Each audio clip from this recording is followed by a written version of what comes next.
হাসপাতালের সামনে এসে পড়েছিলেন তারা। ডাক্তারের চাকর ভেতর থেকে ছুটে এসে ফটকটি খুলে দিলে। ডাক্তারের স্ত্রী বারান্দায় এসে দাঁড়িয়ে বোধ করি সবিস্ময়ে দেখছে। দূরে হাসপাতালের কাছাকাছি ছোট কোয়ার্টারটির বারান্দায় দাঁড়িয়ে আছে সীতা, সেও দেখছে। ডাক্তার আহ্বান জানালে, আসুন, একটু বসবেন না? অনেকবারই এসেছেন হাসপাতালে, এখনও আসেন, কদ্রুকে দেখে যান। আমি কখনো ডাকিনি। একটু বসবেন না আজ আমার বাসায়? মশাই হাত জোর করে বললেন, আজ নয় ডাক্তারবাবু, আসবো অন্যদিন। প্রদ্যোৎ একটু চুপ করে দাঁড়িয়ে রইল, তারপর বললে, আপনার কাছে হয়তো আমার ত্রুটি হয়ে থাকবে, কিন্তু বিশ্বাস করুন, সে আমি ইচ্ছে করে করিনি। আপনার চিকিৎসা পদ্ধতি আর আমার পদ্ধতিতে অনেক প্রভেদ। আমার মত ছেড়ে আপনার মতে আমি বিশ্বাস করতে পারিনি, তাতে আমাকে বিব্রত হতে হয়। আমার চিকিৎসা করা চলে না, তবে হ্যাঁ, মতির মায়ের নিদান হাঁকার কথা শুনে আর সেই কান্না দেখে আমার রাগ হয়েছিল। আজ অবশ্য দেখলাম মতির মা মরলেই ওর পক্ষে ভালো হতো, কিন্তু আমরা তো ঠিক ওই চোখে দেখি না। হেসে মশাই বললেন, জানি, আমরা সেকালে ওই চোখেই দেখতাম। বিশেষ করে পরিণত বয়সের রোগী হলে আর রোগ কঠিন হলে রোগের যন্ত্রণা উপশমের চেষ্টাই করতাম। মৃত্যুর সঙ্গে কাড়াকাড়ি করে বাঁচাবার চেষ্টা করতাম না। বলে দিতাম, ইঙ্গিতেও বলতাম, স্পষ্ট করে বলতাম। আর কেন? অনেক দেখলে, অনেক ভোগ করলে, এইবার মাটির সংসার থেকে চোখ ফিরিয়ে ওপরের দিকে তাকাও। সাধারণ মানুষ আকাশের নীলের মধ্যে তো ধরবার কিছু পায় না।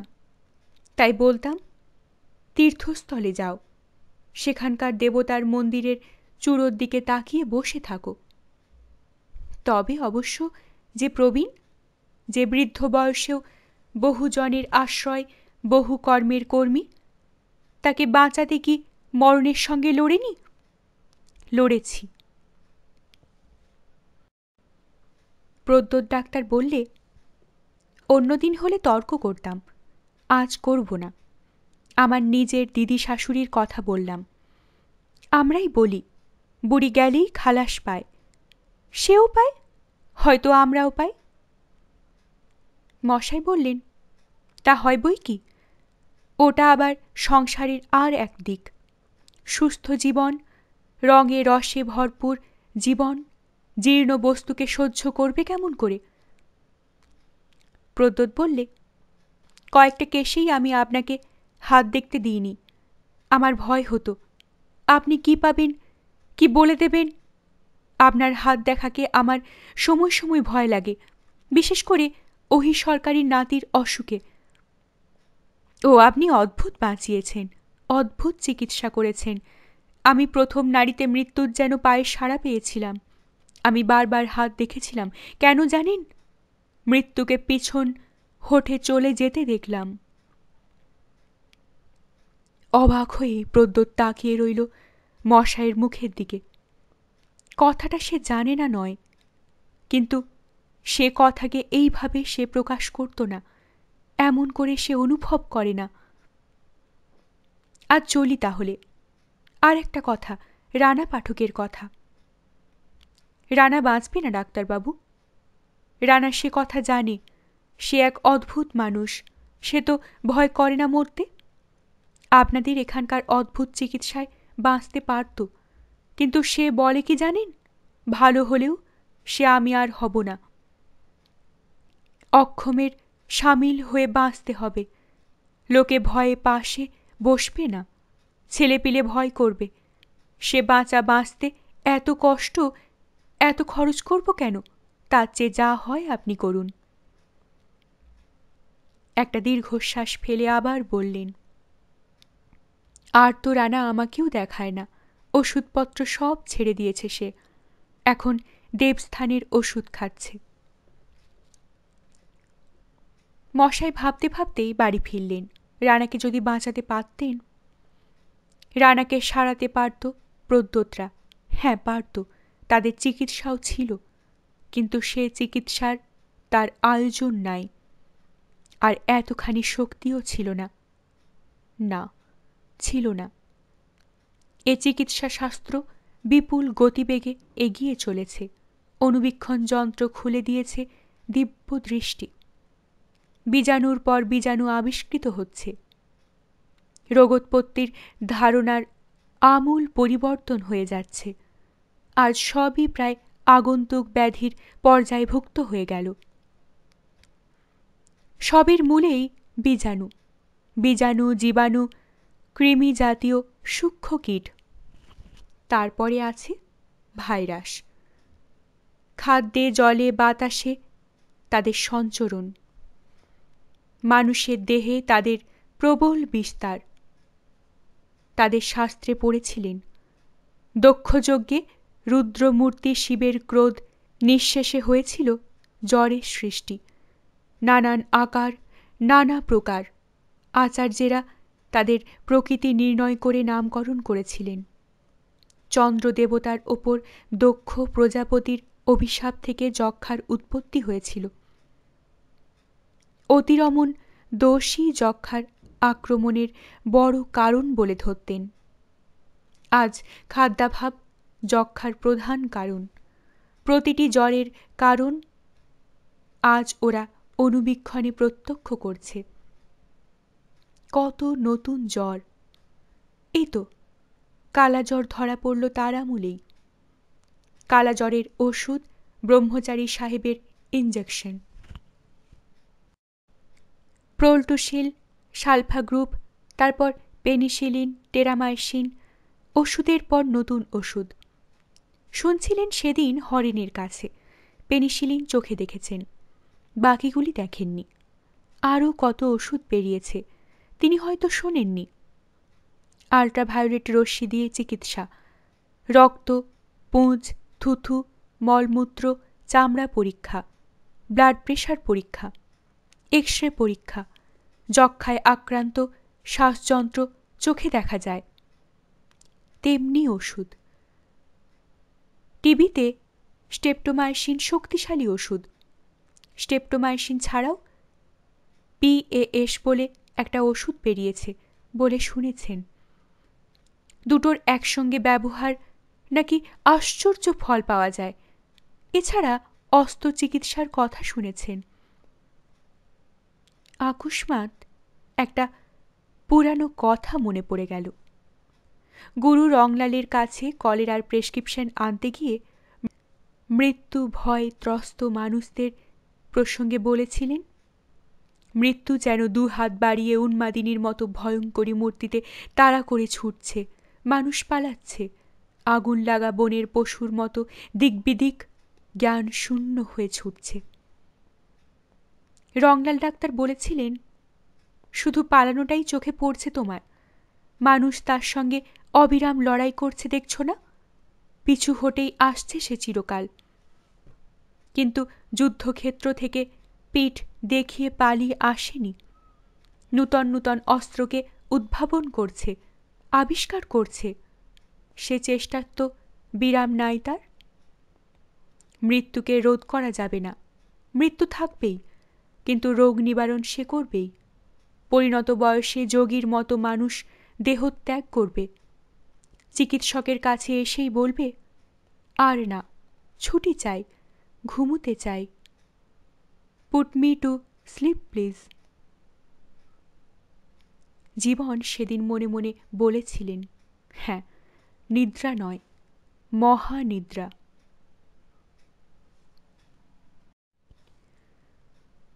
অপ্রত্যাশিত না হলেও সংবাদটা এলো যেন হঠাৎ, আরও মাসখানিক পর, বৈশাখের শেষ সপ্তাহে। রানা পাঠক মরেছে। সংবাদটা নিয়ে এলো কিশোর। কিশোর গিয়েছিল সেখানে, রানাই তাকে সংবাদ পাঠিয়েছিল। নবগ্রামের জেলেরা গিয়েছিল নদীতে মাছ ধরতে। তাদেরই একজনকে বলেছিল, কিশোরবাবুকে একবার আসবার জন্যে বলিস, আমি বোধ হয় আর 2-1 দিন আছি, বুঝলি। শেষ কিছুদিন রানা গ্রাম ছেড়ে নদীর ঘাটে একখানা কুঁড়ে তৈরি করে সেখানেই থাকত। নদীর ঘাট, নদীর জলকর তার ইজারা নেওয়া ছিল। নদীর ঘাটটি তার অত্যন্ত প্রিয় স্থানও ছিল। ওই নদীর ঘাটেই সে জীবনের শ্রেষ্ঠ আনন্দ উল্লাস ভোগ করেছে। নদীতে ঝাঁপ খেয়ে পড়ে সাঁতার কেটেছে। রাত্রে খেয়া ঘাটের চালায় অথবা নৌকায় বসে মদ্যপান করেছে, নারী নিয়ে উল্লাস করেছে, খাওয়া দাওয়া অনেক কিছু করেছে। আবার বসে মোটা গলায় প্রাণ খুলে কালী নাম করেছে। ইদানিং সে সন্ন্যাসী হয়েছিল। ওখানে সন্ন্যাসীর মতোই বাস করত। গেরুয়া কাপড় পরত, দাড়ি গোপ রেখেছিল, খুব আচারেই থাকত। দেবস্থানের ওষুধই ব্যবহার করত। কিন্তু রানার গোড়ামি, রানার বিশ্বাস অদ্ভুত। ওকে টলানো যায় না। মৃত্যুশয্যাতেও স্বীকার করে নাই।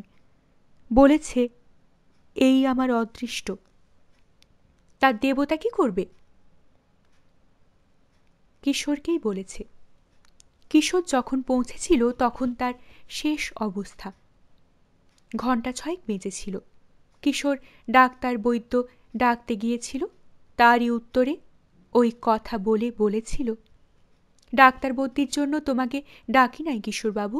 শোনো, তোমাকে যার জন্য ডেকেছি, মনে হচ্ছে আজই হয়তো মরব, বড়জোর কাল।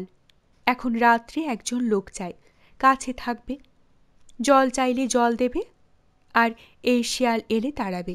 বুঝেছ? নদীর ধারের মরা খেকো শিয়াল তো, ব্যাটারা ভারী হিংস্র। আজ দিন 2-3 থেকে ওরা আশেপাশে ঘুরছে রাত্রে। তক্তাতে লাঠি ঠুকে ধমক দিয়ে কালও তাড়িয়েছি। আজ আর পারব না। তাছাড়া বলতে গিয়ে থেমে রানা একটু হেসেছিল। হেসে বলেছিল, মরণের আগে সব আসে তো। ভয় রানা পাবে না, তা পাবে না। ক্ষমতা থাকলে বলতাম, আয় রে বাবা, লড়িয়ে 1 হাত। তা ক্ষমতা নাই। একজন লোক থাকলে ভালো হয়। এই 1 নম্বর। 2 নম্বর হলো, মরে গেলে দেহটার একটা ব্যবস্থা চাই। গাঁয়ের লোক ভয়ে যক্ষ্মা রোগীর দেহ ছোবে না, তার একটা ব্যবস্থা করো। 3 নম্বর হলো, ছেলে মেয়ে। মা মরা ছেলে, বাবাও যাবে। তুমি এখানকার ভালো লোক, ক্ষমতা রাখো, পারো তো ওদের দেখো একটু। আর 4 নম্বর হলো, মশাই আমার কাছে চিকিৎসার দরুন কিছু পাবে, তা মশাইকে বলো ওটা আমাকে মাপ দিতে। ব্যাস। বিনয়ের দোকানে বসে শুনলেন মশাই। শুনে স্তব্ধ হয়ে বসে রইলেন। 2 ফোঁটা জল তার চোখ থেকে গড়িয়ে পড়ল গাল বেয়ে। দীর্ঘ দাড়ির মধ্যে পড়ে হারিয়ে গেল শিবের জটার গঙ্গার মতো। অনেকক্ষণ পর তিনি ডেকে উঠলেন, গোবিন্দ গোবিন্দ। ডাক শুনে মশাই বুঝতে পারলেন মরি বষ্টমী এসেছে। কিন্তু এই অবেলায়?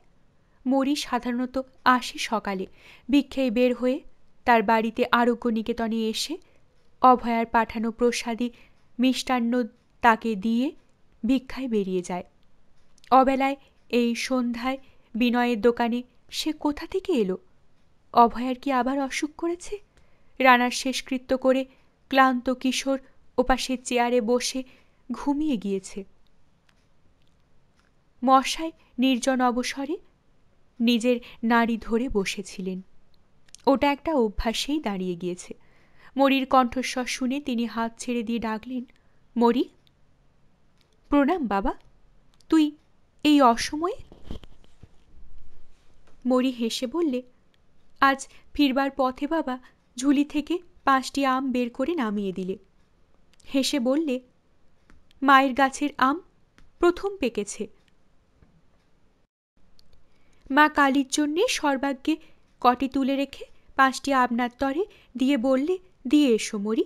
তা আজ আবার আমাদের গোপীনাথের আগ্রাতে অষ্টপ্রহরের ধুলোট ছিল। বৈষ্ণব সেবার রান্নাবান্নার কাজ করে হাত ধন্যি করতে গিয়েছিলাম। ফল জিনিস তো দিবসের মধ্যে নষ্ট হবে না, বরং মজে মিষ্ট হবে, খাবার উপযুক্ত হবে। বষ্টমী মরিতের কথাবার্তার এই ধরনটি আজ বিরল হয়ে এসেছে। কথার ও কণ্ঠস্বরের মিষ্টতা মাধুর্য চিরকালই দুর্লভ। মরির মধ্যে দুইই আছে। মশাই ভারী তৃপ্তি পান। মরি বললে, সেখান থেকেই ফিরছি। সায়ংকালে আজকাল আপনি এইখানে অধিষ্ঠান করেন আমি জানি তো, তাই এইখানে দিয়েই গেলাম। আঁটির গাছের দেশি আম, কিন্তু শ্রদ্ধার ও কৃতজ্ঞতার মিষ্টতায় ও মাধুর্যে অমৃত ফল। মুহূর্তপূর্বের বৈরাগ্য গৈরিক উদাসীন পৃথিবী যেন মুহূর্তে গাঢ় মমতার সবুজে কোমল হয়ে উঠল। মরি বললে, আর একটা কথা বলছেন মা? কি কথা? এই জ্যৈষ্ঠী মাসে মায়ের সাবিত্রী চতুর্দশীর ব্রত, সেদিন আপনাকে নিমন্ত্রণ করেছে। মনে পড়ে গেল শশাঙ্কের মৃত্যু ধ্রুব জেনে তিনি অভয়াকে নিমন্ত্রণ করে পরিপাটি করে আমিষ খাওয়াতে চেয়েছিলেন। মনে পড়ল গলির মুখে প্রদীপ হাতে ধরে দাঁড়ানো অভয়ার সেই ছবি। আলোর ছটা পড়েছে সিঁদুরের ওপর। চোখের তারা দুটির মধ্যে ভাসছে তার প্রতিবিম্ব। শিউরে উঠলেন মশাই। চোখ বুঝলেন তিনি। একটা দীর্ঘ নিঃশ্বাস ফেলে বললেন, সাবিত্রী চতুর্দশীর ব্রতের খাওয়ানো রাত্রে, এই বুড়ো বয়সে রাত্রে তো যেতে পারবো না মরি। মরি বললে, সে কথা আমি বলেছিলাম বাবা মশাই, তা অভয়া মা বললে। তা তো বুঝি মরি, কিন্তু আমার ভারী ইচ্ছে হয়। তুই বলে একবার দেখিস। আর একটি কথা বলেছে। বলো। কিছু মাছের জন্যে বলেছেন। এবারে ওদের পুকুরের মাছ একেবারে নাই। মশাই খুশি হয়ে উঠলেন। মাছ? মাছ চেয়েছে অভয়া? তা দেব, পাঠিয়ে দেব। আম কটি কিন্তু খাবেন বাবা? নিশ্চয়ই খাব। পৃথিবীকে মধুর করে দিয়ে চলে গেল মরি। আবার তিনি ডাকলেন মরিকে, মরি, ওরে মরি। বাবা। ফিরল মরি। বলিস আমি যাব, সাবিত্রী ব্রতে যাব, চলে যাব, ইন্দিরকে সঙ্গে নিয়ে চলে যাব। পৃথিবীতে আজ সব সংকোচ ঘুচে গিয়েছে, সব তিক্ততা মুছে গিয়েছে। তিনি যাবেন। মনের মধ্যে গান গুনগুন করছিল, নাম গান। রাত বেশ হয়েছে। নবগ্রামের লেনদেনের বাজারের আলোগুলো ঝিমিয়ে পড়ছে। লণ্ঠনের কাঁচে কারি পড়েছে। পোলতেতে মামনি জমেছে। শিখাগুলো কোনোটা দুভাগ হয়ে জ্বলছে, কোনোটার একটা কোণ ধোঁয়াটে শিখা তুলে লম্বা হয়ে উঠেছে। ডে লাইট পেট্রোমাক্সগুলোর একই দশা। মেন্টেল লালচে হয়েছে, খানিকটা বা কালো, কোনোটা বা মধ্যে মধ্যে দপদপ করছে। অধিকাংশ ক্যাশ বাক্সে চাবি পড়েছে। বাক্সের ওপর খেরো বাঁধা পাতাগুলো থাকবন্দি সাজিয়ে রাখা হয়েছে। কেউ কেউ জল ছিটিয়ে ধুনো দিচ্ছে। তালা চাবি হাতে লোক দাঁড়িয়ে আছে। দোকান বন্ধ করবে। ধজু দত্তের বড় দোকান। ওখানে এখনো থাকবন্দি সিকি আদুলি সাজানো রয়েছে। নোটের থাক গুনতি হচ্ছে। দোকানটার পাশে একটা খোলা জায়গায় খানকয়েক গরুর গাড়ি আট লাগিয়েছে। গাড়ির তলায় খড় বিছিয়ে বিছানা পেতেছে। চৌমাথার মোড়ে চায়ের দোকানটায় এখনো জন চারেক আড্ডা জমাতে বসে আছে।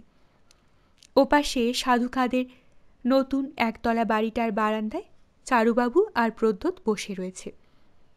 এইটাই ডাক্তারদের cooperative medical stores.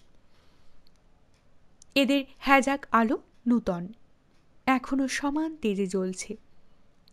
Pradyot doctor কবে ফিরল? সেই মতির ছেলের মৃত্যুর পর প্রদ্যোৎ হঠাৎ ছুটি নিয়ে সস্ত্রীক কলকাতা চলে গিয়েছিল। লোকে গুজব করেছিল। প্রদ্যোৎ ডাক্তার মতির ছেলের মৃত্যুর ওই ব্যাপারটাই মনে খুব ঘা খেয়েছে। সেই লজ্জায় এখান থেকে ট্রান্সফারের জন্য চেষ্টা করতে ছুটি নিয়ে কলকাতা চলে গেল। সীতা বলেছিলেন, না, উনি কলকাতায় গেলেন এখানকার ক্লিনিকের জন্যে। বিপিনবাবু 5,000 টাকা দিয়ে গেলেন। ওই টাকাটা গভর্নমেন্টের হাতে দিয়ে আরও কিছু স্যাংশন করিয়ে যাতে তাড়াতাড়ি হয় তারই চেষ্টা করতে গিয়েছেন। কলকাতার অ্যাসেম্বলির কোনো মেম্বারকে ধরে চিফ মিনিস্টার ডাক্তার রায়ের সঙ্গে দেখা করবেন বলে গেছেন। অন্তত যে টাকাটা হাতে পেয়েছেন তা দিয়ে যতটুকু হয় সে সব তিনিই করবেন। প্রদ্যোৎ ডাক্তার শক্ত লোক, তাহলে সে যন্ত্রপাতি নিয়েই ফিরছে। সীতা আরও বলেছিল, তবে ডাক্তারবাবু মনমরা একটু হয়েছেন বটে। আপনাকে উনি মুখে যাই বলে থাকুন, মনে মনে আপনার ওপর বেশ চটেছেন। তাই কি? সে কথা মশাইয়ের ঠিক মনে হয় না। সীতার কথায় কঠিন প্রতিবাদ করতে পারেননি, কিন্তু মিষ্টি মৃদু প্রতিবাদ করেছেন। বলেছেন, না না, তুমি ভাই ভুল করেছ। সীতা ঘাড় নেড়ে প্রতিবাদ করেছে, ভদ্রলোককে আপনি ঠিক জানেন না দাদু। একটি কথাও ভুলে যান না উনি। তার উপর অত্যন্ত হামবড়া লোক। এখানকার কোনো ডাক্তারকেই ভালো বলেন না উনি। আপনাকে আমি দাদু বলি, আপনার বাড়ি আসি বলে আমার উপরেও মনে মনে চটা। দুঃখ পেয়েছিলেন শুনে। একটি অতি সাধারণ মেয়ে তার জীবনের জন্য তার প্রতি কৃতজ্ঞ, শুধু কৃতজ্ঞ এইটুকু মাত্র। এর জন্যে রাগ? সামান্য মানুষ। আর কৃতজ্ঞতা, তার প্রশংসা, তার কতটুকু মূল্য? তবে বিচিত্র, কতকাল আগে ওর নিতান্ত শৈশবে মেয়েটিকে বাঁচিয়েছিলেন, সে কথা তিনি নিজেই ভুলে গিয়েছেন। মনে করিয়ে দিয়েছিল ওই মেয়েটি। 1930 সাল। এখানকার সাব রেজিস্ট্রি অফিসে এসেছিল এক হেড ক্লার্ক, রামলোচন সরকার। একমাত্র বিধবা মেয়ে। স্ত্রী আর বিধবা মেয়ের কোলে একটি শিশু মেয়ে নিয়ে এসে মশাইদের গ্রামেই বাসা নিয়েছিল। এখানে ছিল মাত্র মাস 8 ওর মা সরকারের বিধবা ছেলেটির খুব অসুখ নিয়েই এসেছিল। বাঁচবে বলে কেউ আশা করেনি। মশাই চিকিৎসা করে বাঁচিয়েছিলেন। এ মেয়েটি তখন কঙ্কালসার শিশু। 31 সালের আশ্বিনে যে মারাত্মক ম্যালেরিয়ায় শিশু মরক হয়েছিল, সেই ম্যালেরিয়ায় এই মেয়েটিও যায় যায় হয়। তাকেও তিনি নাকি বাঁচিয়েছিলেন। সেদিন বাড়িতে এসে পরিচয় দিয়ে ও যখন এসব কথা বললে, তখনও তিনি চিনতে পারেননি। চিনেছিলেন আতর বউ। বললেন, সেই হাড় জিরজিরে মেয়েটা তুই? এমন হয়েছিস? আমি যে তোকে কত কোলে নিয়ে তেল মাখিয়ে রোদে ভেজেছি। তখন তার ধীরে ধীরে মনে পড়েছিল, অত্যন্ত মধুর মনে হয়েছিল। আকস্মাৎ যেন রৌদ্রদগ্ধ আকাশ থেকে এক বিন্দু মধু ছিটিয়ে দিয়েছিলেন বিধাতা। পৃথিবীতে এ দুর্লভ, কিন্তু মূল্য তো এর কিছু নাই। মধ্যে মধ্যে মনে হয় চিকিৎসক জীবনে নিদান হাঁকার পাওনা বিধাতা মিটিয়েছেন শশাঙ্কের বউয়ের অভিশাপে। আর মানুষ বাঁচানোর পাওনা মিটিয়েছেন এই সীতা মেয়েটির কৃতজ্ঞতায়। মেয়েটার জ্ঞানও ছিল না তখন, মায়ের কাছে শুনে মনে রেখেছে। মশাই নাকি? আলোকোজ্জ্বল চৌমাথাটায় আত্মগোপন করে যাওয়া যায় না। চারুবাবু ডাক্তার দেখতে পেয়েছেন, দাঁড়াতে হলো। মশাই ফিরে দাঁড়িয়ে বললেন, হ্যাঁ, বসে আছেন? তারপর প্রদ্যোৎবাবু, কবে ফিরলেন? নমস্কার। প্রতি নমস্কার করে প্রদ্যোৎ বললে, আজ 4 দিন হয়ে গেল। 4 দিন? তা হবে।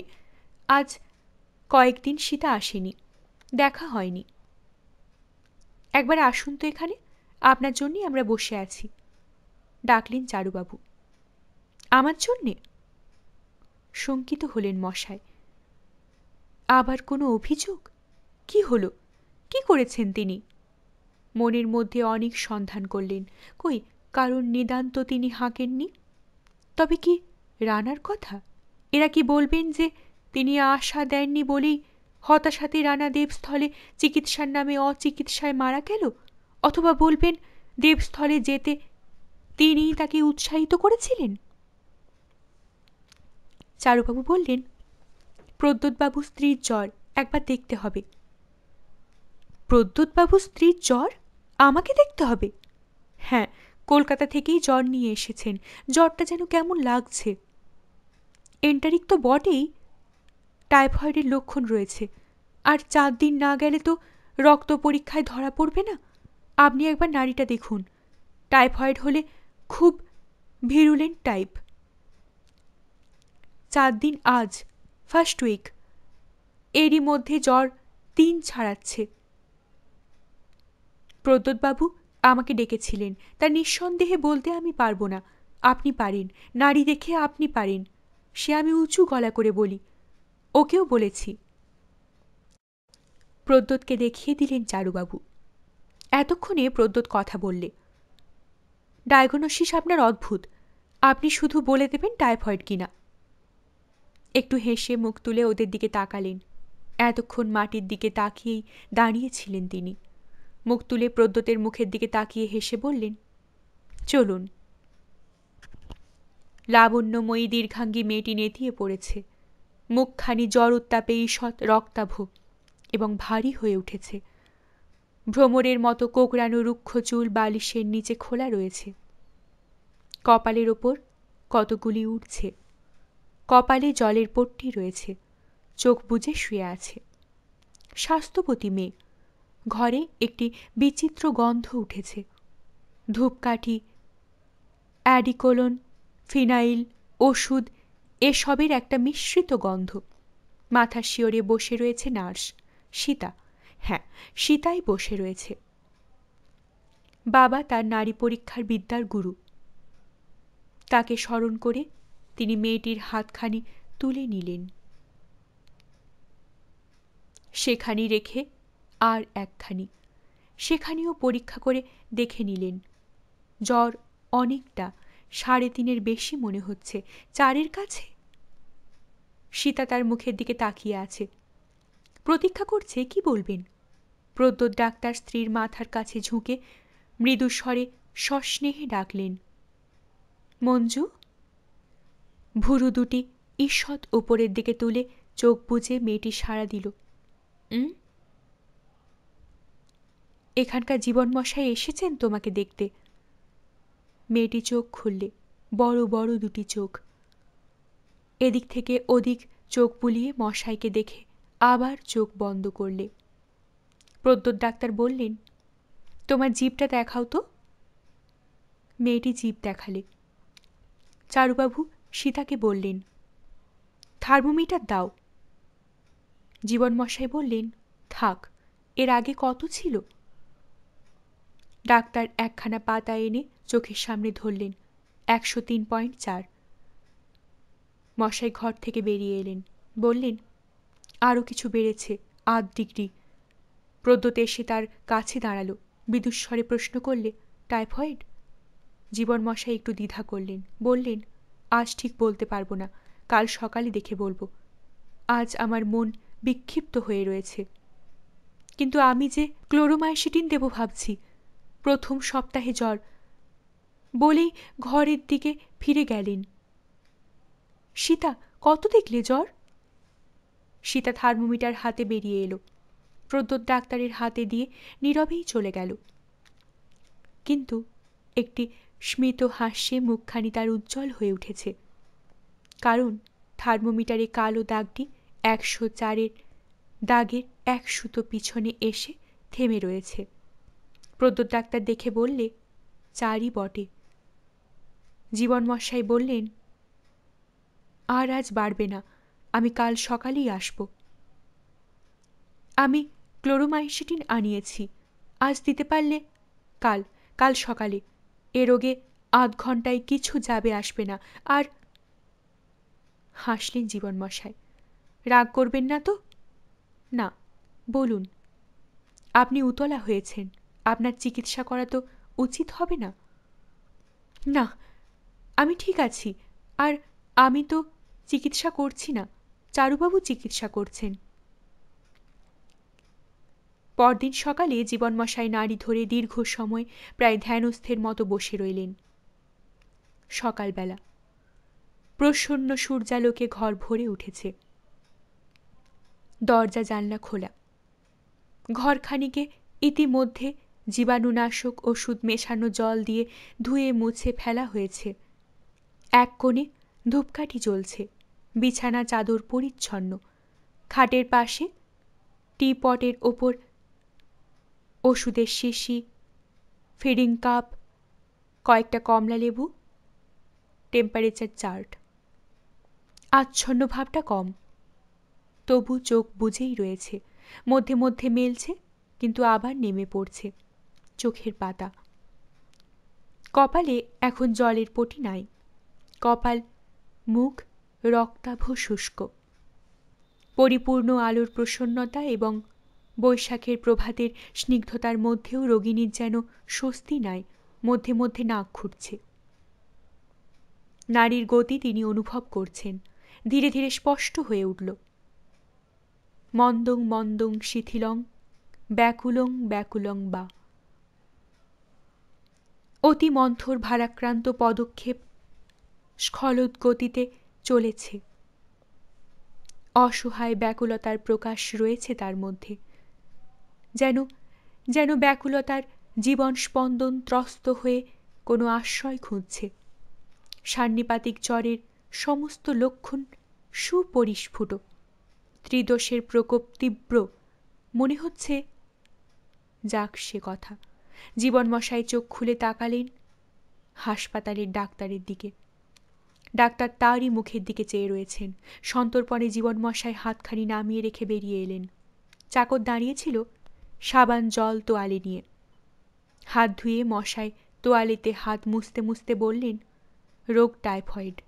নিঃসন্দেহে টাইফয়েডের চিকিৎসা চালাতে পারে। হাসপাতালের ডাক্তার বললেন, সন্দেহ আমারও হয়েছিল, কিন্তু মঞ্জুই আমাকে ধোঁকা ধরিয়েছে। আমরা নিয়মিতভাবে টাইফয়েডের টিকে নিয়ে থাকি।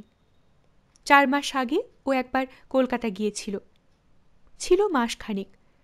এই সময়েই আমাদের নতুন ইনঅকুলেশনের সময়টা পার হয়েছে। আমি এখানে ইনঅকুলেশন নিয়ে ওকে লিখেছিলাম, কলকাতায় রয়েছে, নিশ্চয়ই যেন TAB নেবে। ও লিখেছিল, নিলাম। আমি বিশ্বাস করেছিলাম। এখানে ফিরলে জিজ্ঞাসাও করেছিলাম, ভ্যাকসিন নিয়েছ? বলেছিল নিয়েছি। এবার জ্বর হতে প্রথম দিন থেকেই জিজ্ঞাসা করেছি, ভ্যাকসিন নিয়েছিলে তো? ও বলেছে নিয়েছি, আর সকালে স্বীকার করলে নেয়নি। আমি বললাম, মশাই আমাকে বলে গেছেন টাইফয়েড। তখন বললে, না, নিইনি। থাক, এবার নিশ্চিন্ত হয়ে ক্লোরোমাইসিটিন দেব। চারুবাবু, হরেনবাবু দুজনেই আসছেন। ওরা আসুন, একবার জিজ্ঞাসা করে নি। সীতা এসে ঘরে ঢুকল। সে স্নান করে সঞ্জীবিত হয়ে এসেছে যেন। সে বড় প্রসন্ন আজ। বোধ করি প্রদ্যোৎ ডাক্তারের এই স্বীকৃতিতে সে উল্লসিত হয়ে উঠেছে। চারুবাবুরা এসে পৌঁছুলেন। মশাইকে দেখে বললেন, ব্যাস প্রদ্যোৎবাবু, উনি বলছেন তো, তাহলে ক্লোরোমাইসিটিন নিশ্চিন্তে দিয়ে দিন। ক্লোরোমাইসিটিন নতুন যুগের আবিষ্কার। এ নাকি অদ্ভুত ওষুধ। দুঃসাধ্য টাইফয়েড সাক্ষাৎ মৃত্যু সহচরী সন্নিপাত। আর গতিবেগ বর্ষার পাহাড়িয়া নদীর প্রচণ্ড বন্যার মতো যাকে ফেরানো যায় না, বাধা যায় না, আপন বেগে প্রবাহিত হয়ে বন্যার মতোই নিজেকে নিঃশ্বাস করে তবে ক্ষান্ত হয়, নিজেকে নিঃশেষ করে তবে ক্ষান্ত হয়। সেই শেষ হওয়ার পর যদি জীবন থাকে তো রোগী বাঁচে। তাও বাঁচে বন্যা প্লাবনে মাটি খুলে যাওয়া সমস্ত উর্বরা শক্তি ধুয়ে রিক্ত হয়ে যাওয়া পুষ্পোদ্যানের মতো।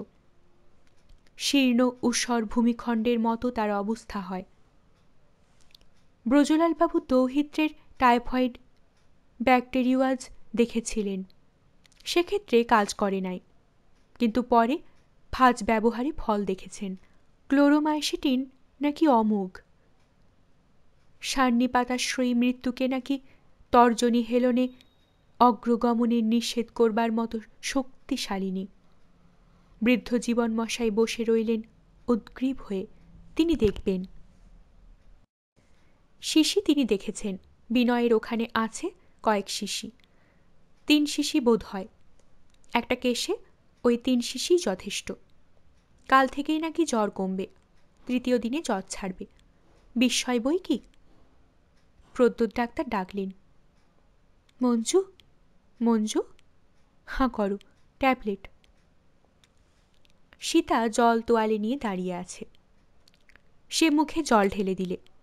চারুবাবু ট্যাবলেটটা মুখে ফেলে দিলেন।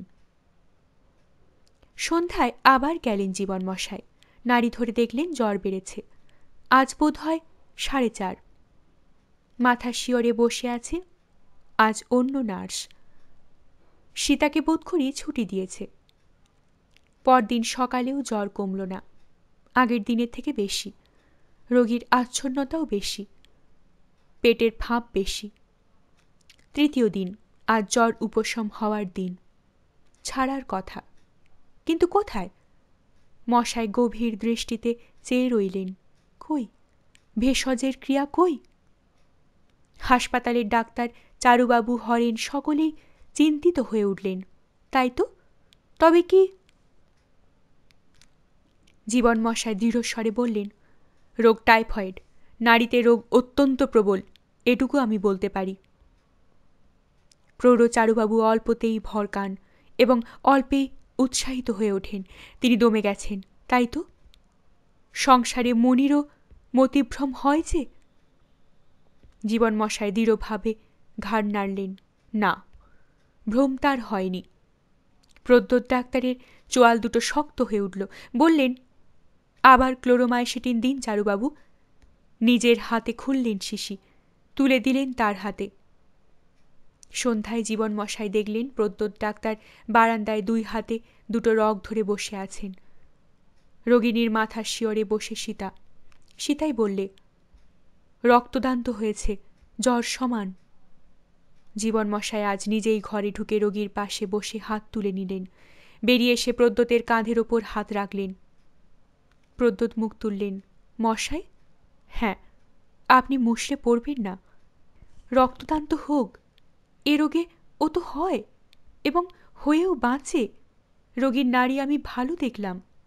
ত্রিদোষ প্রকোপের মাত্রা কমেছে। আপনি নিশ্চিন্ত থাকুন, আমার ভুল হয়নি। ডাক্তার স্থির দৃষ্টিতে মুখের দিকে তাকিয়ে রইলেন। জীবনমশাই বললেন, আমি আপনাকে মিথ্যা প্রবোধ দিইনি। দীর্ঘক্ষণ বসে রইলেন তিনি। স্টেশন থেকে একখানা গরুর গাড়ি এসে ঢুকল। 2টি মহিলা নামলেন, দুজনেই বিধবা, একজন অতি বৃদ্ধা। ডাক্তার এগিয়ে গেলেন। মা, মঞ্জু কেমন আছে বাবা? অসুখেই আছে, কিন্তু ওকে আনলেন কেন?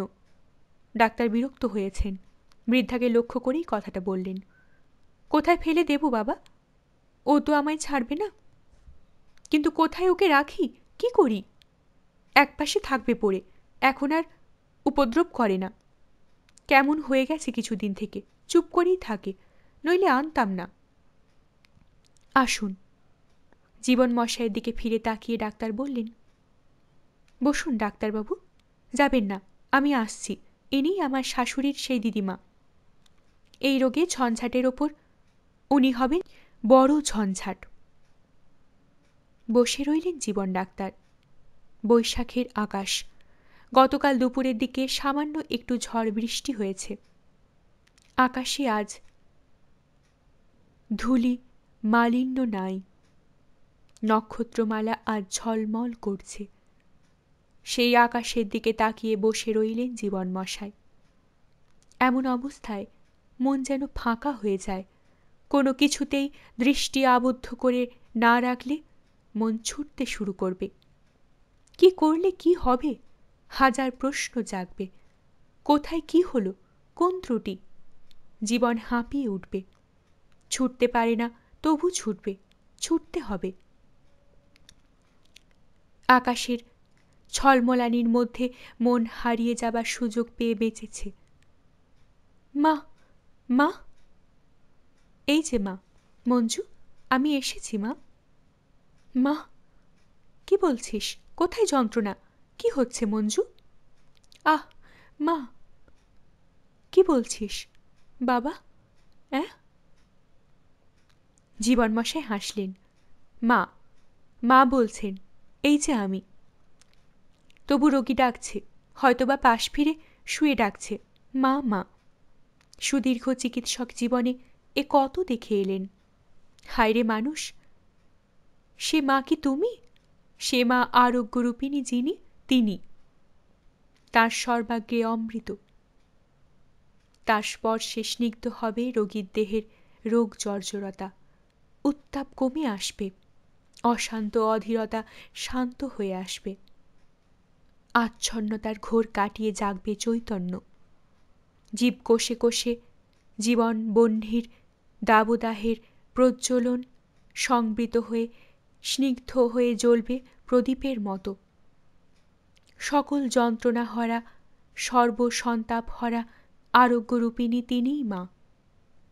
কে তিনি জানেন না, কিন্তু তিনি অমৃত রূপিণী, অভয়া।